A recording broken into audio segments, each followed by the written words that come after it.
உறவுகள் அனைவருக்கும் வணக்கம்.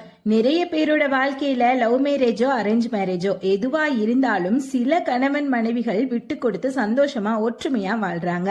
ஆனா நிறைய பேரு இவங்க என்ன நினைப்பாங்க அவங்க என்ன நினைப்பாங்கன்னு முகமூடி போட்டுக்கிட்டு, அதாவது வெளி உலகத்துக்கு ஹஸ்பண்ட் அண்ட் ஒய்ஃபா இருந்துட்டு நிஜ லைஃப்ல புரிதல் இல்லாம வாழ்ந்துட்டு இருப்பாங்க. ஒருவேளை பொறுத்து போற ஒய்ஃப்னா ஹஸ்பண்டுக்கு பொறுமை இருக்கிறது இல்ல, ஹஸ்பண்ட் பொறுத்து போனா ஒய்ஃபுக்கு பொறுமை இருக்கிறது இல்ல. இதுல அந்நூன்யம்னு பார்த்தா ஒருத்தர் மட்டும் கை தட்டுனா ஓசை வர்றதில்ல, 2 கை தட்டினாதான் ஓசை வரும். அதே மாதிரி தான் லைஃப்ல 2 பேருமே ஒற்றுமையா இருந்தாதான் லைஃபை சக்சஸ்ஃபுல்லா கொண்டு போக முடியும். இதுல சக்சஸ்ஃபுல்லான லைஃபுக்கு ஒரு பரிகாரம் இருக்கு, சிம்பிளான பரிகாரம் தான்.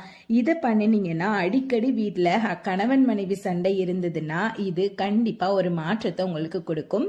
வாங்க அது என்ன பரிகாரம்னு பார்க்கலாம். நீங்க இப்பதான் நம்மளோட சேனலை ஃபர்ஸ்ட் டைம் பாக்குறீங்கன்னா நம்ம சேனலை